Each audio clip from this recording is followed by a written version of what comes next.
On connaît enfin les noms qui composent le nouveau gouvernement. Elisabeth Borne a très vite compris comment ça se passe en Macronie. C'est scandale sur scandale du côté des autres partis. Il est l'heure du 54e épisode de La Farce Tranquille.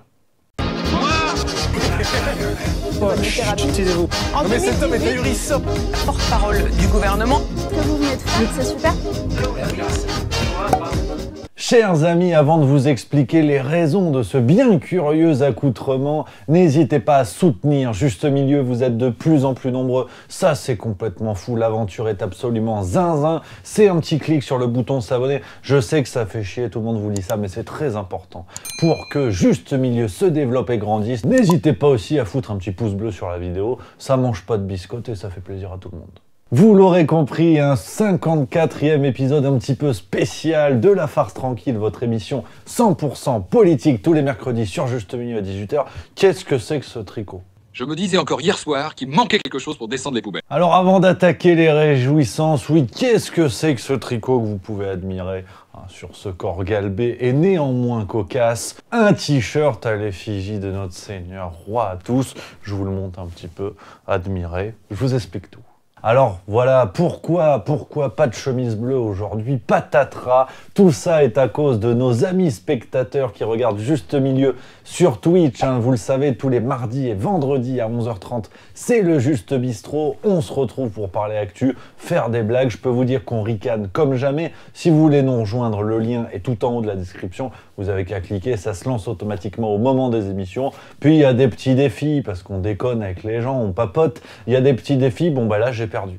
Donc je dois réaliser un épisode entier de La Farce Tranquille avec un t-shirt à l'effigie de notre Seigneur, roi incontesté, incontestable, pour les siècles et les siècles. Amen. Et puis pour aller tout de suite dans le vif du sujet, on y va sans plus attendre et on commence avec le sondage de la semaine. Maintenant ça va chier. Alors, la semaine dernière, la question que je vous posais était « Est-ce que la NUPES peut gagner les législatives et finir premier devant tout le monde ?» Alors, je préfère vous le dire tout de suite, j'ai été un affreux gredin. J'ai oublié de mettre les liens pour voter.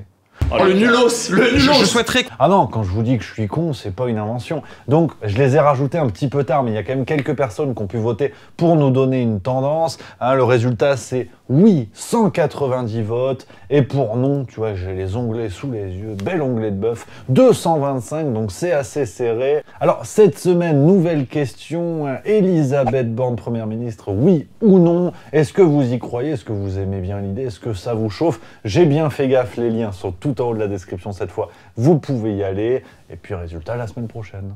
Alors on va y aller sans plus attendre avec un contexte un petit peu général de cette semaine politique écoulée. Vous l'aurez compris, vous l'aurez suivi, il y a eu de l'actu de partout et on commence avec la nomination d'Elisabeth Borne au poste de Premier ministre. Alors Première ministre, elle nous a dit il faut dire Première ministre. Donc moi... je discute pas, c'est voilà, une révolution, 31 ans après Edith Cresson, une femme occupe enfin ce poste. On va pas se mentir, je vais être très franc avec vous, femme, homme, j'en ai rien à foutre. Vous êtes dingue. Oui, parce que le lendemain de sa nomination, on a bien compris que ça allait être une esclave politique, comme les autres, une esclave présidentielle, parce que, en fait, Premier ministre, c'est un nom qui change sur LinkedIn. Mais... ouais, c'est le Parisien qui nous révélait ça le 18 mai, qui nous racontait un peu la prise de poste d'Elisabeth Borne, et ils nous disent à 19h, Elisabeth Borne arrive, il se trouve qu'elle a déjà un directeur de cabinet, quelqu'un l'a choisi pour elle, Emmanuel Macron, qui a enrôlé Aurélien Rousseau la semaine précédente, avant même que le choix de la Première ministre soit arrêté. Ah non, parce que vous aviez cru que Premier ministre, ça permettait de contrebalancer le pouvoir du président. Ah, tu es bien naïf, Dimitri. Alors justement, Aurélien Rousseau, parlons-en, je préfère vous mettre à température façon four à pizza, parce qu'aujourd'hui c'est scandale sur scandale. Je sais pas si vous jouiez au Lego étant petit, mais c'est un peu la même logique. Tu prends des briques, là on peut faire une tour, t'arrives à peu près au niveau du boulard de Kylian Mbappé, donc c'est dire. Aurélien Rousseau, faut quand même en parler, du monsieur. Il y a eu un article de RMC le 18 mai qui nous parle de son parcours, et qui parle d'un parcours étonnant. Ah oui, c'est étonnant. C'est étonnant dans un pays démocratique parce que, bon, au départ, c'est un ancien membre du Parti communiste. Ouais, alors bon, de Marx à Emmanuel Macron, honnêtement, si t'as pas mis tes lentilles, tu distingues pas trop la diff. Mais bon, il a été directeur de l'Agence régionale de santé en pleine période Covid. C'est que le jour où nous serons en épidémie, où le virus circulera dans notre pays, le système de santé sera prêt. Et il a aussi géré la crise de Notre-Dame. Ouais, non, parce que, tu sais, il y avait du plomb. Ils ont construit ça il y a un paquet de siècles. Ouais, tu vois, Brigitte Macron, elle avait 42 ans à l'époque. Donc ça remonte. Et bon, forcément, ils ont pris un peu du plomb. Je veux dire, les maçons à l'époque, voilà, t'avais pas l'éco-label, tu vois. Notre-Dame brûle, on a dit non, il n'y a pas de plomb. C'est bon, il n'y aura pas de particules fines et tout. Ah bon, pourquoi pas. Donc c'est lui qui a géré ça, donc ça, nickel. Et faut quand même rappeler, alors c'est RMC qui le dit, moi j'aime pas m'inviter sous la couette des gens, mais il est en couple avec Marguerite Cazeneuve. Marguerite Cazeneuve, qui c'est cette dame? C'est l'actuelle directrice de la Caisse nationale d'assurance maladie. Bon, jusque-là, il en faut, il n'y a pas de saut métier. Elle a été conseillère santé d'Emmanuel Macron et Édouard Philippe, il n'y a pas longtemps. Déjà, ça commence à gratter un peu la gorge. Et elle a commencé chez McKinsey. Tous les chemins mènent au Rhum arrangé. Ouais. Breaking news en parlant de McKinsey, on me dit, ouais, perquisition, le 24 mai au siège de McKinsey France. Apparemment, l'info est tombée suite au rapport de la commission d'enquête du Sénat. Rappelons quand même ce que nous avait déclaré notre président à ce sujet. Il y a des règles de marché public. La France est un pays de droit. S'il y a des preuves de manipulation, que ça aille au pénal. Ah bah t'inquiète pas, apparemment ça approche. C'est une question de temps. Alors Elisabeth Borne, je vous disais en introduction de la vidéo, elle a bien compris comment ça se passait en Macronie, parce que ça c'était dans le journal du dimanche du 22 mai, il y a déjà une maîtrise de la langue de bois. Moi j'ai un pote ébéniste qui m'a appelé, il m'a dit franchement, faut prendre des cours, parce que là, maîtriser l'ébène et l'acajou à ce niveau-là, ça relève de l'artisanat. Et elle était interviewée, on va beaucoup en parler, cette interview donc, dans le journal du dimanche, sur le maintien d'Éric Dupond-Moretti. Ouais, je vais te parler après des nouveaux ministres, mais ce que je peux déjà vous dire, pour vous divulgacher la chose, Éric Dupond-Moretti est toujours ministre de la Justice. Mis en examen. Oui. On te dit que c'est possible. Vous n'êtes pas mon instituteur. Donc voilà. Et forcément, le journaliste qui lui dit, bon, quand même, vous ne trouvez pas que ça la fout mal? Et Elisabeth, elle nous dit, la question, c'est ça, sur le maintien d'Éric Dupond-Moretti. Tu vois. Et elle nous répond, ce que les Français peuvent constater, c'est qu'Éric Dupond-Moretti a obtenu la plus forte hausse du budget de la justice depuis 20 ans, et des résultats concrets en matière d'effectifs et de délai de traitement des affaires, qui s'est pleinement mobilisé sur la justice de proximité. C'est ce que les Français attendent. Elisabeth, tu es au courant que tu nous prends pour des cons. Ça n'a rien à voir avec la question. Ah non, Elisabeth Borne, tu lui demandes son avis sur un match de foot, elle te dit non, le jeu coup droit revers a été très bon, Stan Wawrinka est bien en jambes, pas de problème. Ouais, décidément, breaking news encore. Oui, le titre de l'interview, je ne mentirai pas aux Français, oui, on l'a vu ça, journal du dimanche, ouais, et elle a déjà menti. Non, tu déconnes. Si, apparemment si, parce que l'affaire Abad, pareil, on va en parler, dans Tout est bien construit aujourd'hui. L'affaire Abad, elle a dit le 22 mai, écoute, qu'elle n'était pas au courant. Alors, bien évidemment, je n'étais pas au courant. Je vais être très clair. Sur tous ces sujets de harcèlement, d'agression sexuelle, il ne peut y avoir aucune impunité. Bon le 24 mai, BFM TV révèle, d'après des infos qui proviennent directement du cabinet d'Elisabeth Borne, qu'en fait ils étaient au courant des accusations qui pesaient contre Damien Abad avant sa nomination. Alors je ne mentirai pas aux Français, peut-être que c'était juste dans le cadre de l'interview du journal du dimanche. Non, moi tu connais la guinguette, je suis un humaniste, il y a le doute. Non, et puis sinon, du côté du remaniement, pour parler un petit peu de ça, donc voilà, je vous l'ai dit, Dupond-Moretti reste, donc Macron signe et persiste, on peut être ministre et mis en examen. Il y a un débat autour de Pape Ndiaye, nouveau ministre de l'Éducation qui remplace Jean-Michel Blanquer. Apparemment, ce serait un woke. L'autre, c'était plus une poêle à crêpes en termes de charisme. Apparemment, Pape Ndiaye, c'est un woke. Bon appétit, bien sûr. On a Rima Abdul-Malak, un proche d'Emmanuel Macron, qui s'empare du ministère de la Culture. Alors elle était ancienne directrice de cabinet de Christophe Girard. Hein, Christophe Girard, l'élu qui était à la mairie de Paris, proche de Gabriel Matzneff, l'écrivain pédophile. Hein, il y avait eu sombre histoire, il avait été forcé de démissionner parce qu'il avait aidé Matzneff, fut un temps. Il est accusé par certaines féministes d'avoir participé à un système de connivence qui a permis à Gabriel Matzneff de survivre malgré des ventes de livres assez faméliques. C'est des choses qui arrivent. On a Stanislas Guérini à la fonction publique. Alors Stanislas Guérini, apparemment, ça doit payer de couvrir une personne qui a été condamnée pour violence conjugale, on s'en rappelle, dans l'affaire Jérôme Perra. Alors Stanislas Guérini, en termes d'extinction d'incendie, c'est un bidon d'essence. Moi, j'ai pris du temps pour lire les attendus, pour comprendre, pour savoir si au fond, on pouvait avoir affaire à quelqu'un qui pouvait être capable de violence volontaire. Je crois, et j'en suis même infiniment convaincu que ça n'est pas le cas, sinon jamais j'aurais permis cette investiture. Amélie de Montchalin à la transition écologique, alors pareil, Amélie de Montchalin, on s'en rappelle, c'est fait d'armes. Bon, elle avait voté contre l'interdiction du glyphosate il y a quelques années, mais bon, elle assure la transition écolo. Olivier Véran, Olivier, il est toujours là, Olivier. Alors maintenant, il est en lien avec le Parlement. Ouais, c'est lui qui va s'occuper de ça. Ouais, c'est lui qui va appeler le Parlement, qui va dire c'est bon, on est bien dans le lien, on est bon. Alors, le mec a jamais été élu. Là, il se présente aux législatives. Olivier Véran n'a jamais été député ou sénateur, mais c'est lui qui va être en lien avec ça. Bon, en même temps, il est poursuivi par la Cour de justice de la République. Donc, s'il le lâche dans la nature, ce serait con qu'il soit condamné. Donc, vaut mieux le foutre à un poste responsable, senior manager des claquettes et tongs de plage. Enfin, on a déjà un garde des Sceaux, c'est la période estivale. Ouais, c'est marrant. Et puis Gabriel Attal, Gabi la déchirure, lui, il est ministre délégué chargé des comptes publics. Sans aucune expérience en la matière, c'est pas grave, on continue comme ça. Et puis quand même, parlons-en et on finit là-dessus. La précision du Figaro, c'était le 23 mai, on apprend, et c'est une volonté directement d'Emmanuel Macron, les ministres battus aux législatives devront démissionner. Dont Elisabeth Borne, qui se présente elle du côté du Calvados. Donc, vous savez ce qu'il vous reste à faire, qu'on s'en paye une bonne tranche.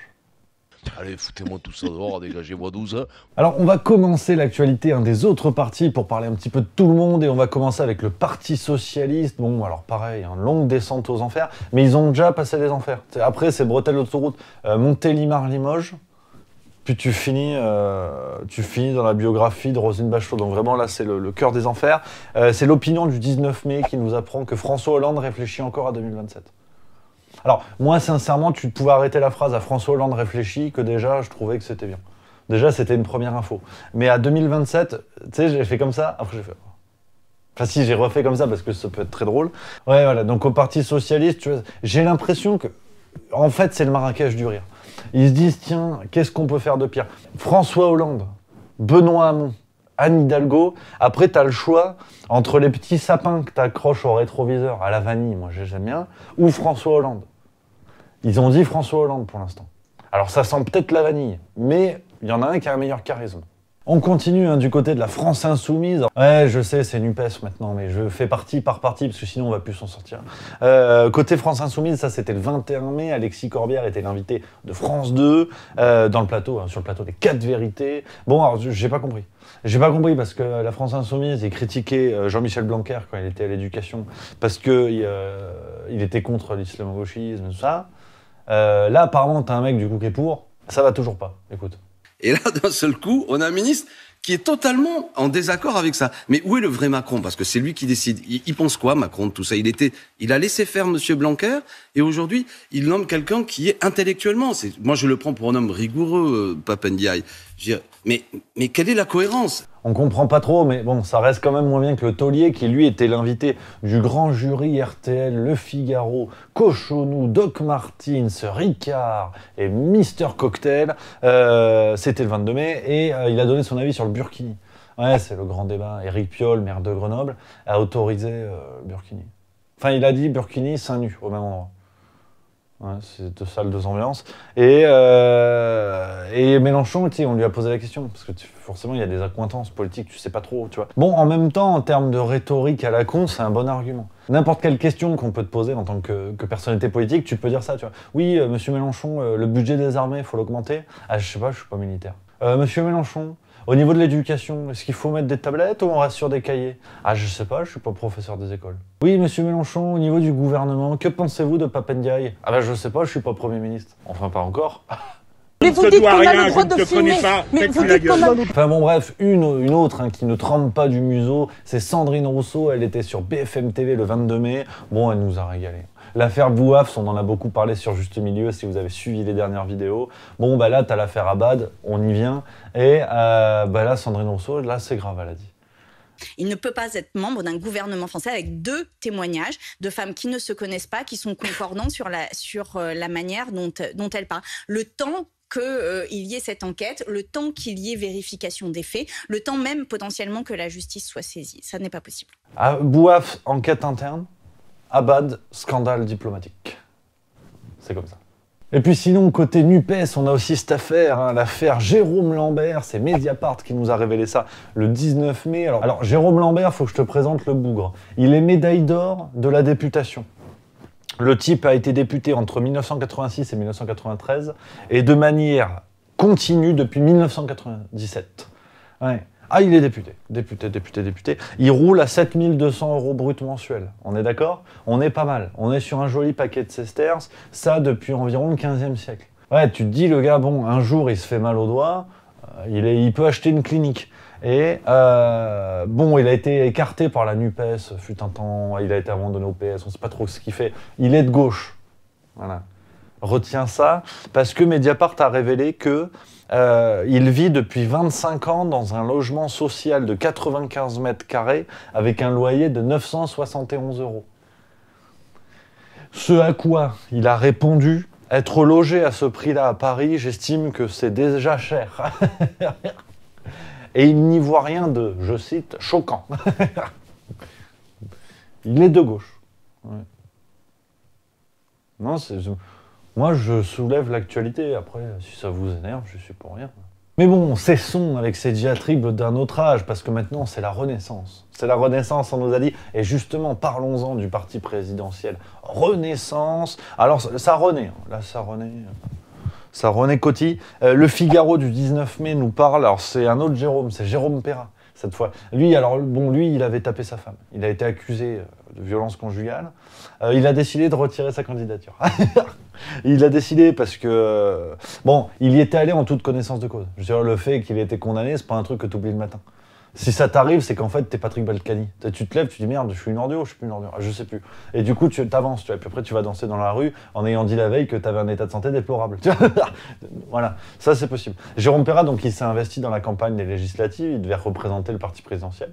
Et il a dit finalement, non, je vais retirer ma candidature parce que les médias s'en sont rendus compte, donc la tuile, les mecs vont pas me lâcher s'ils continuent à faire leur travail. Donc, curieux rapport à l'innocence, quoi. Curieux rapport à l'innocence, mais c'est fou parce qu'on en avait, je te l'ai dit tout à l'heure, Stanislas Guérini, tu sais, il l'avait défendu sur France Info le 18 mai. C'est un honnête homme, je crois pas capable de violence sur les femmes. Non mais vous voyez bien le deux poids deux mesures. Je ne crois pas qu'il soit capable de violence sur les femmes. Faudrait faire quand même une analyse philosophique d'environ 8 heures sur cette phrase. T'as la justice qui a rendu son verdict, Stanislas Guérini qui arrive, qui dit « Je ne crois pas que le mec soit capable de violence. » C'est pour ça qu'il a été condamné, hein, Stan. Non, enfin, toi que t'y crois ou que t'y crois pas, c'est bien. Hein. Moi, je ne crois pas que tu aies les compétences pour être ministre. Tu vois, tout le monde peut croire ce qu'il veut. Là, c'est la justice. Donc, à un moment donné, si même la justice, vous considérez que c'est un vulgaire ramassis de gens en robe qui donne un avis en tapant avec un marteau en bois, là, on est chaud, quand même. Bon bah, acquitté, tu peux y aller. Ah bah il a dit voilà, ah bah si, voilà ça marche, hein, c'est 2014, c'est la street. Autre personnalité de la Macronie qui se retire, et cette fois c'est pas Benjamin Griveaux, c'était dans l'AFP qui nous a dit ça le 20 mai, 13 chefs d'accusation, hein, plusieurs mises en examen, un escroc reconnu depuis plusieurs décennies, Thierry Solaire qui a été investi par Renaissance, pareil, qui a renoncé à se présenter. Lui devait être un 9e circonscription des Hauts-de-Seine, il a dit non. Ouais, 13 chefs d'accusation, il a dit ça va se voir. C'est pas tant par respect pour les citoyens, parce qu'au départ il voulait y aller. C'est juste que les médias vont pas le lâcher avec ça, tu vois. Donc il a dit non, je vais rester où je suis. Ouais, non, c'est bien. Il y a de l'éthique en politique. Bon, en même temps, et ce qui est fort aussi avec La République En Marche, c'est que le fait qu'ils en aient plus rien à foutre, ils ne s'en cachent pas. Ça, c'est une info qui est passée un peu inaperçue dans le Figaro du 21 mai, où on nous apprend que, contrairement à 2017, La République En Marche n'a pas mis en place de commission nationale d'investiture pour éviter les bourdes lors des législatives 2022. Ouais, normalement, tu as une commission qui étudie les dossiers. Alors, le dossier de Thierry Solaire, il te le livre avec un 35 tonnes. Puis après, tu as des gens, normalement, qui n'ont rien fait. Pareil qu'il y en a. Je crois que tu as Jean-Marc. Jean-Marc, il est concierge au siège de La République En Marche, je crois qu'il n'a rien fait. Peut-être qu'une fois, Minot, il a volé un malabar, mais pas sûr. Mais c'est peut-être le plus honnête de l'équipe. Et là, il n'y a pas de commission. Et les mecs s'étonnent qu'ils ne soient pas au courant des affaires et tout. Oui. Oui, c'est logique. Enfin bon bref, et sinon on en arrive à l'affaire Damien Abad, j'imagine que vous en avez largement entendu parler. Damien Abad, traître officiel qui a quitté les Républicains il y a quelques semaines, alors qu'il en était l'un des patrons, et il a rejoint La République En Marche pour obtenir un poste de ministre. Problème, au moment de sa nomination, t'as signalement de l'Observatoire des violences sexistes et sexuelles en politique qui dit que, voilà, c'est ça 4 jours avant sa nomination, 2 femmes l'accusent de viol. Les ennuis commencent pour le gouvernement français. À peine nommé, Damien Abad, le nouveau ministre des Solidarités, est accusé de violences sexuelles. Selon le site d'information Mediapart, l'ex-président des députés Les Républicains a été nommé ministre en dépit d'un signalement pour des faits présumés de viol. Dans des contextes différents, une femme qui avait déjà porté plainte par 2 fois, les plaintes avaient été suivies d'un non-lieu, mais toujours des accusations de viol. Et cette deuxième femme qui a relaté des faits datant de 2010, où elle aurait bu un verre avec lui avant de se réveiller dans une chambre en sous-vêtements. Voilà, des affaires de viol, comme malheureusement on en connaît beaucoup trop dans notre pays, en tout cas des accusations de viol, à la justice de faire son travail. Enfin bon bref, les copains, voilà pour le résumé de cette semaine, et on va finir comme d'habitude avec la pépite de la semaine. Et cette semaine, pareil, là, on va finir sur une bonne note. Daniel Cohn-Bendit, voilà, je n'en dis pas plus, qui nous a avancé sur le plateau d'LCI le 22 mai. Il a vraiment développé ses meilleurs arguments, un peu à l'image de sa carrière dès qu'il est coincé sur un sujet. C'était face à Luc Ferry. Enjoy. Il y a dans la police du racisme. Il y a des gens racistes, il n'y a pas dans la police du racisme. Non, oui, c'est ce que je veux dire. Allez, arrête. Oui, mais ça, arrête. Non, non, mais laisse-moi finir maintenant. Mais tu dis n'importe quoi, mais tu dis que des conneries, je veux dire, c'est insupportable. Même si je dis des conneries, j'ai le droit de tu n'arrêtes pas, si j'ai continué, mon pauvre ami. La tienne, pauvre crétin, va. Donc voilà les copains, ce que je pouvais vous dire pour ce 54e épisode de La Farce Tranquille. J'espère que ça vous a plu. En attendant, n'hésitez pas à découvrir les autres vidéos juste milieu. On se retrouve très vite, sinon vous pouvez vous abonner. Moi je vous embrasse, prenez soin de vous, à bientôt.